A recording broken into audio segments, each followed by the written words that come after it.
Tov, Shuv, Boker, Or, Besham, Hashem, Nassem, Nasser. On est aujourd'hui mercredi 23 septembre, le 5 du mois de Tishrei.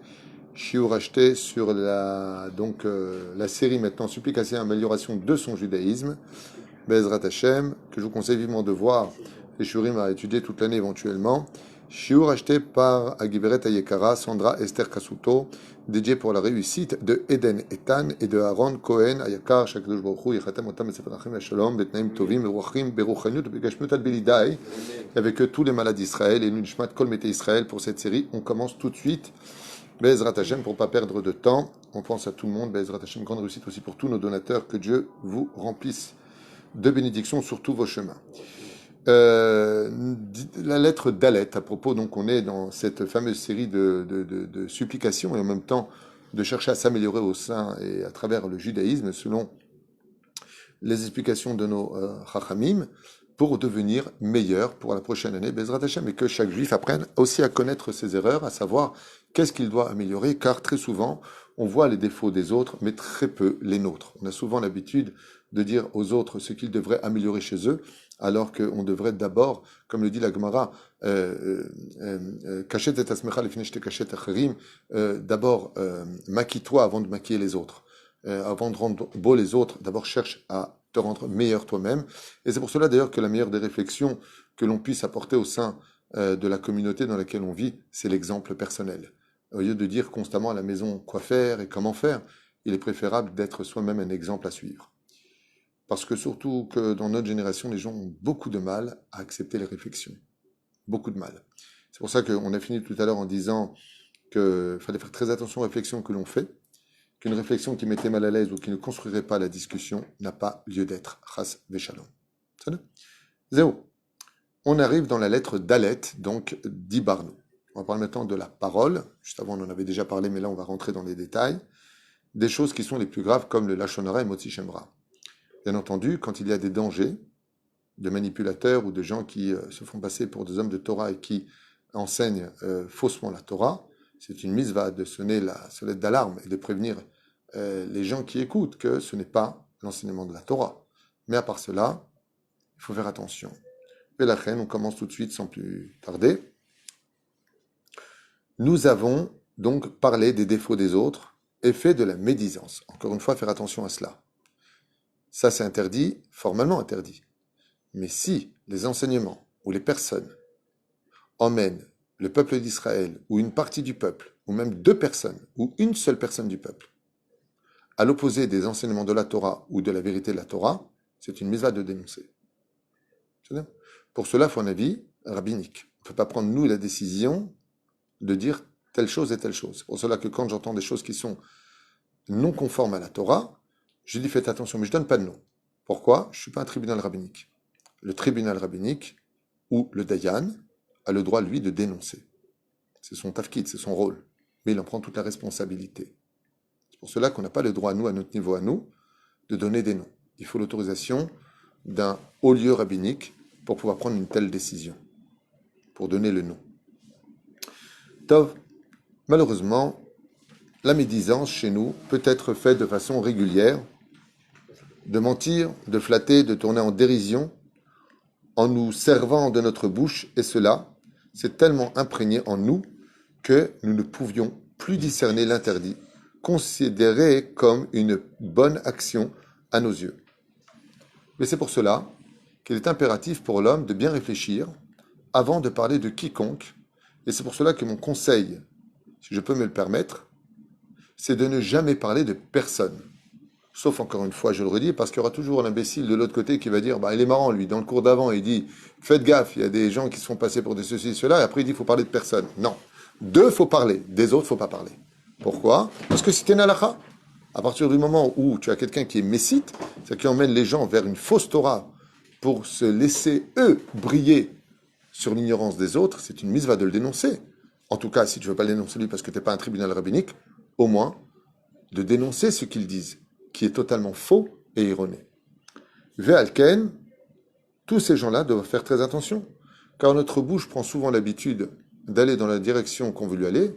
La langue d'une personne, c'est comme une pente. À partir du moment où tu te lances sur cette pente, elle te fait dégringoler. Quand tu t'habitues à parler des uns et des autres, ta langue prend vite l'habitude.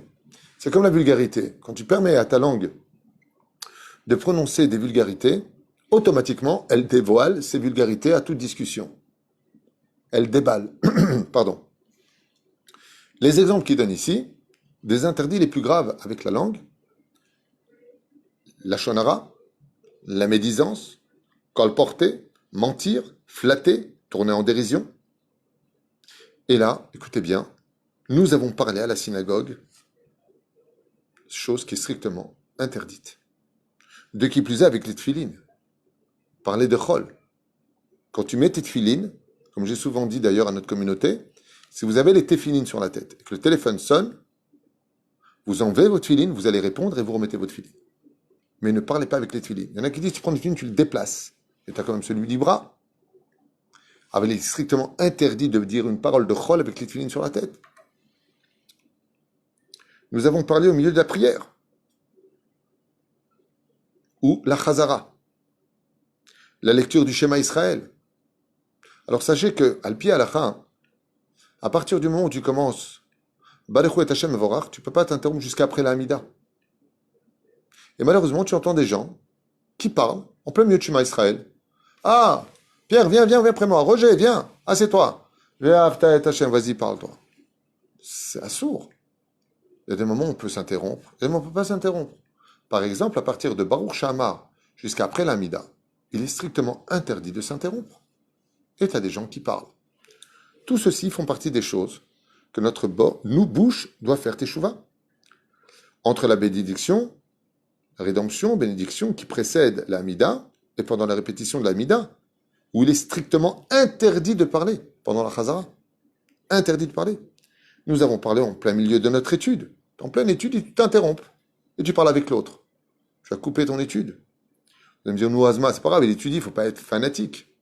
Rappelez-vous ce que dit la Gemara. Quand est venu Rabbi Akiva à la Vachalom, combien de temps il a étudié Rabbi Akiva? 12 ans, loin de sa femme, et encore 12 ans, soit 24 ans. Quand il est arrivé à la porte, pourquoi il n'a pas tapé à la porte alors que sa femme disait, si mon mari était revenu aujourd'hui, je lui aurais dit, retourne étudier la Torah. Parce que s'il avait frappé à la porte, il aurait créé ce que l'on appelle une interruption d'études. Et donc, il aurait étudié 12 ans plus 12 ans. Mais le fait que Rabbi Akiva ne se soit pas interrompu dans l'étude, il a étudié 24 ans d'affilée. Et en aucun cas, tu pourras comparer 12 ans et 12 ans d'études à 24 ans d'affilée. Ce qui fait que quand tu étudies une heure sans t'interrompre, tu as atteint un niveau beaucoup plus élevé que d'avoir étudié une heure et demie en t'étant interrompu une demi-heure et après encore une demi-heure. Le continu de l'étude donne beaucoup plus de compréhension des valeurs à l'étude qu'une étude cisaillée par des interruptions. Nous avons parlé en plein milieu de notre étude. Ça aussi, il faut faire tchouba là-dessus. Nous avons prononcé le Shabbat des paroles profanes. On a parlé de chol, la plus forte raison de football, la plus forte raison de travail, mapitom, ou de projets qui ne sont pas en rapport avec le Shabbat. Nous avons parlé intentionnellement et voire orgueilleusement en notre cœur. Non seulement c'est Shabbat, non seulement tu parles de chol, mais en plus avec orgueil. Nous nous sommes entretenus des défauts de nos amis. On s'est réunis pour parler des défauts des uns et des autres. Nous avons médit de nos amis. Pourquoi ici de nos amis? Pourquoi tu ne dis pas de quelqu'un? Il n'y a pas pire au monde que quand tu penses être ami avec quelqu'un et que lui te critique derrière. C'est une douleur qui est double. De critiquer un juif, c'est assourd. Sauf si bien entendu il s'agit d'une personne qui emmène les autres vers la perdition. Mais de parler d'un juif qui est en plus ton ami, c'est encore plus un interdit, c'est une trahison. De nos maîtres, ou pire encore qu'un ami, de parler du mal de nos rabbanim, si bien entendu ce sont de vrais rabbanim, ou de nos parents, ou de toute personne à qui nous devons du respect, nous en avons dit du mal. Nous avons parlé à charge contre tout homme. Nous avons appliqué les halachot du Shulchan Aruch d'une certaine façon pour nous et d'une autre pour les autres. C'est-à-dire que nous avons interdit aux autres, on l'a dit tout à l'heure, d'ailleurs il reprend ici, nous avons interdit aux autres, mais pour nous on le fait, c'est pas grave. Nous avons dit avec notre bouche ce que nous n'avions pas interdit. prétextant que lui n'étant pas juif, chose qui est strictement interdite. Nous avons parlé avec des femmes qui nous étaient interdites en plaisantant et en raillant, et ainsi de suite, alors que Dieu nous a interdit de prolonger les discussions avec les femmes. Pas parce qu'elles sont pas bien, justement parce qu'elles sont trop bien, de peur que l'amitié s'installe, et puis après la confidence s'installe, et puis après des gestes s'installent, pour finir par des actes. Vous savez combien de fois j'ai eu des rendez-vous avec des personnes qui m'ont dit mais j'ai pas compris comment j'en suis arrivé là. Je lui ai dit peut-être que tu as trop parlé avec cet homme. Elle m'a dit peut-être. Combien de fois? La majeure partie des femmes ou des hommes, la majeure partie, pas tout le monde, qui sont tombés ne comptaient pas tomber. Mais on jouait un jeu charnel comme ça. Puis les hommes, ils voulaient voir si ils avaient vraiment la cote. Et puis ils ont fini par prendre des femmes mariées. Tout ça à cause de leur bouche. Bonjour, au revoir, de quoi tu as besoin, en quoi je peux t'aider, goodbye. Lo la ror sichai maisha. Nous avons au cours de la discussion, donc là on touche tout ce qui touche à la bouche, le Torah parlait avec, pour agacer, ou pour discréditer les paroles de notre prochain, et dévaloriser la vérité avec acharnement et ardeur du mensonge. Et nous avons méprisé pour faire prévaloir notre propre avis. Alors c'est ce que je vous explique depuis tout à l'heure, ce sont ceux qui dénigrent la vérité, les vraies paroles de la Torah, pour essayer de briller en donnant leur avis personnel, afin d'être la star de la journée. Lo alenu velo alechem. C'est exactement ce que j'ai dit, voilà, il en parle maintenant ici. Donc le cours numéro 3 est relié au cours numéro 4. Même quand la vérité était de leur côté. Nous avons parlé avec mépris contre les rabbinim.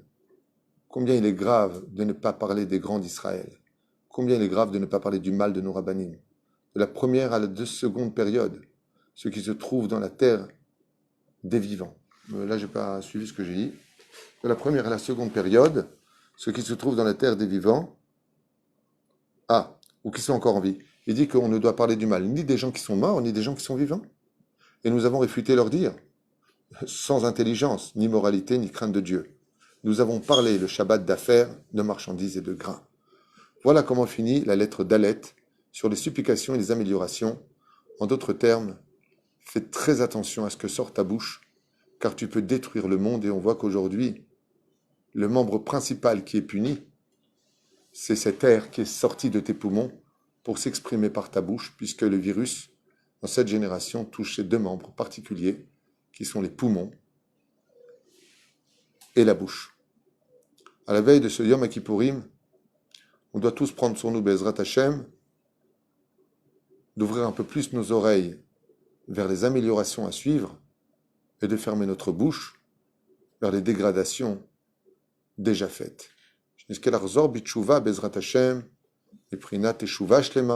D'avoir toujours que de bonnes paroles. Vous savez, hier soir, je vous racontais une petite anecdote personnelle. Hier soir, les petits-enfants étaient un peu durs à la maison. Ils n'ont pas arrêté. Ils n'ont pas arrêté. Ils n'ont pas arrêté. Et à 10h moins le quart, ils n'ont toujours pas arrêté. À un moment, Shiobrim, c'est le cas de le dire. À un moment, le papa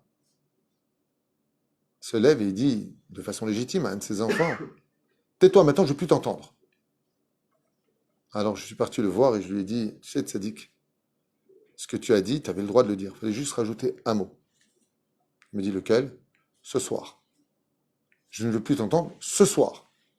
Mais demain matin, après qu'elle ait bien dormi, Bezrat Hashem, qu'on l'entende grandement.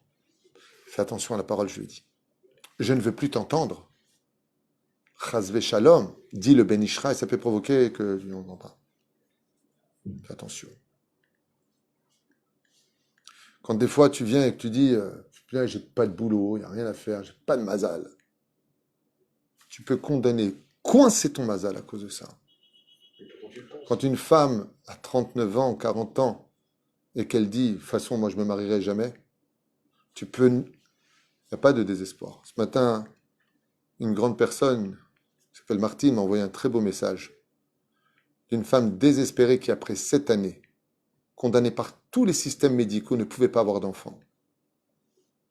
Elle vient d'accoucher ce matin d'un beau garçon. Elle a dit une phrase, si Dieu veut un jour j'en aurai un, quand Dieu voudra. Mais elle n'a jamais dit je n'en aurai jamais. Kosh Baruch Hu lui a donné par le mérite d'une lettre hachée au Sefer Torah cette bonne nouvelle, sans rentrer dans les détails de ce qui s'est passé.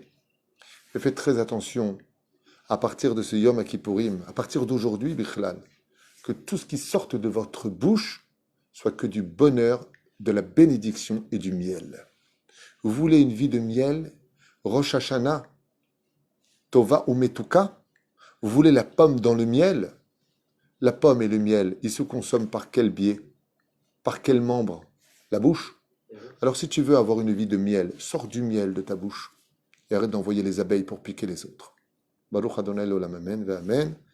Shiur ze ne'emar, et acheté d'ailleurs par Sandra Esther Kasuto Yekara, dédié Bezrat Hashem pour la grande réussite spirituelle et matérielle de Eden Ethan, ainsi que Aaron Cohen Ayakar, à qui on souhaite tous les bonheurs du monde, avec eux tous les enfants d'Israël. Ouh, Eden, Yom Ledet Samer, Lo Yedati Bezrat Hashem, שתזכה לתורה ולחופה ולמעשים טובים, אמן ואמן. כל טוב.